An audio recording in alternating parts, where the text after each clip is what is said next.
Cordillera Adventure Tour Level 1. Ang Cordillera Adventure Tour o mas kilala sa mga riders na CAT ay sa kasalukuyan ay may 5 levels. Ito ay ino-organize ng Adventure Team Philippines Incorporated o ATPI.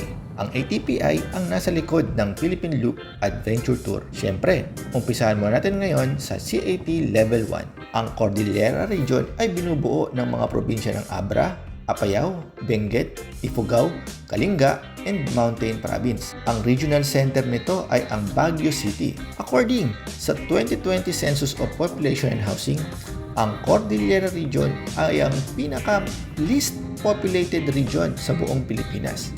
Mas kokonti pa ang populasyon nito kaysa sa City of Manila.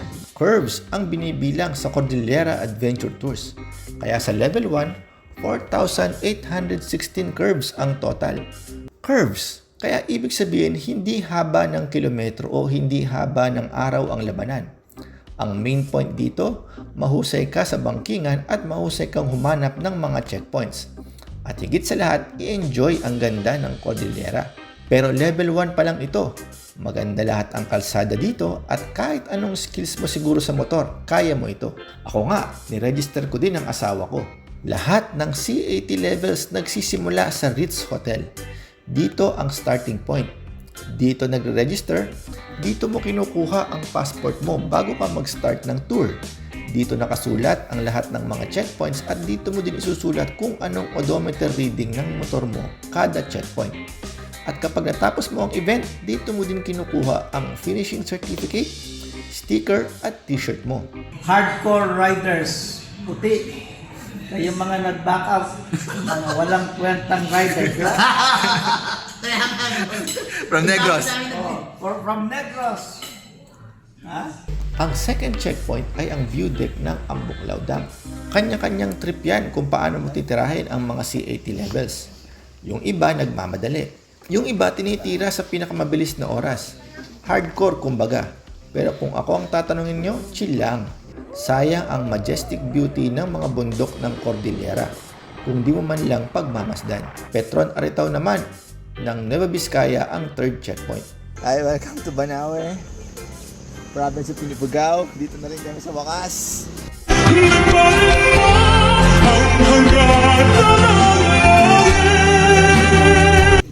Welcome sa Banawe Rice Terraces.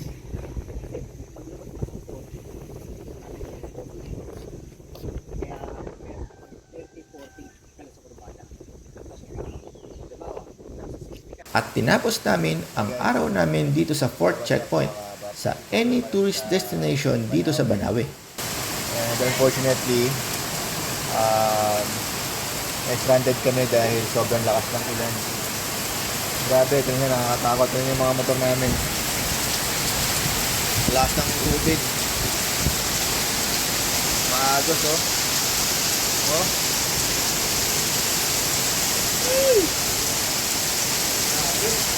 Nakakatakot.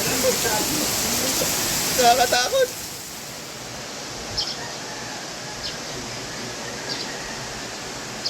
Good morning.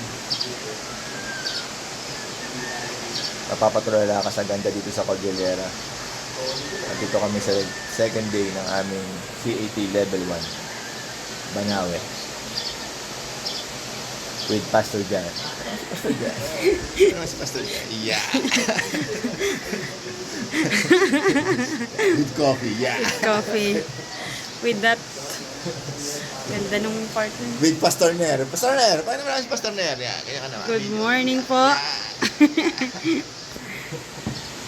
Ang ganda po ng view dito. We are now in Mayantok. Mayantok lang pala to. Tok lang pala to. Hindi pa tayo umuwi. Yun maganda eh, oh. Para masarap mag-ano dun eh. Yeah, dito hiking. Pwede ka galing sa mga terraces mo. Saka mga falls.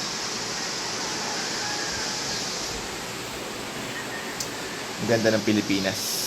Marami kaming ganitong pagkakataon ang huminto sa magagandang spot, pagpicture, magtawanan at minsan manahimik lang. Wala kang gas? Grabe, naubusan kami ng gas. Talaga? Paano kaya to? Libid na lugar pa man din. Pagulong mo na lang.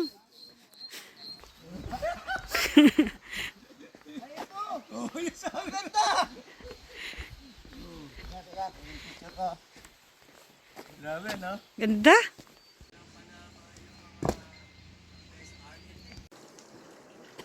Papapicture lang po kami sa isang authentic na igrot po dito kasi puti po siya. Ito po siya, ate. Puting igrot. Puti po na igrot to. Okay, okay. Medyo albino siya ng konti.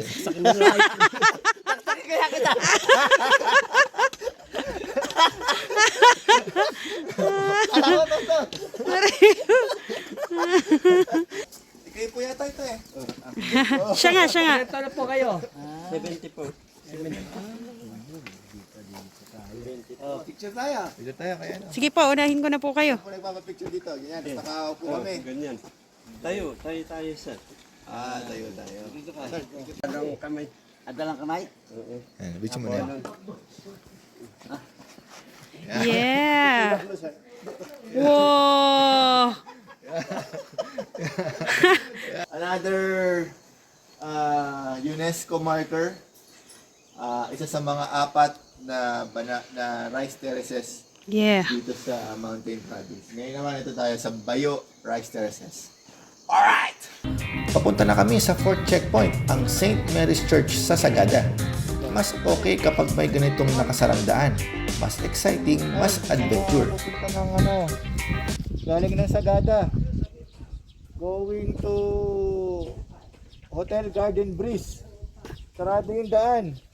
Kaya dapat ready tayo sa mga detours.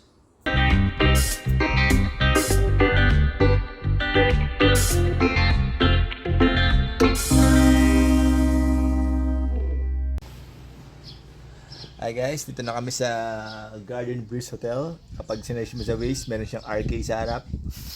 Pero wala pala siyang RK sa katotohanan. Ay magkakapit tayo ng so,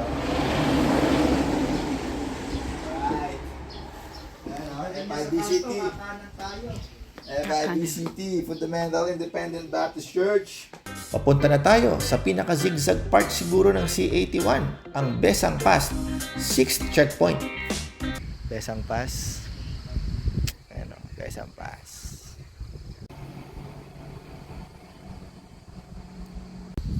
Come back. Come back. Papunta na tayo sa 7th and 8th checkpoint natin, ang Petron, Tagudin, Mina, at any tourist destination ulit sa La Union. Dito na lang kami sa Bacnotan, La Union nag-checkpoint para mayroong kaming additional adventure.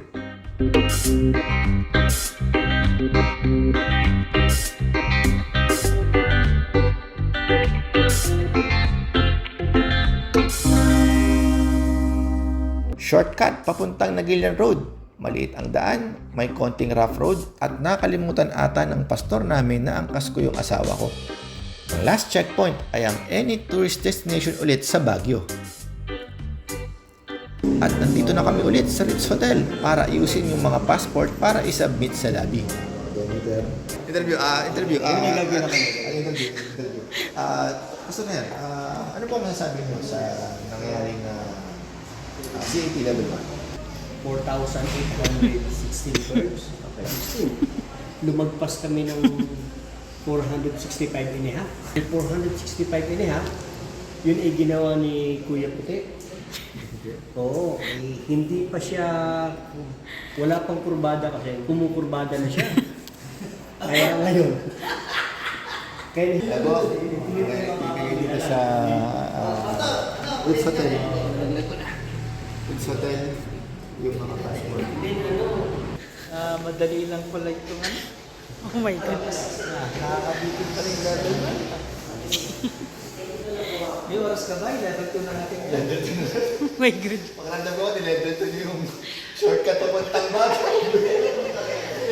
To award this, To Hap for finishing Cordillera Adventure Tour Level 1. yeah. Pastor John for leading us in CAT level 1. Aray ko. Huwag ka na lang. Okay. Ito nga pala yung itinerary namin. Nakasulat sa first column yung mga checkpoints.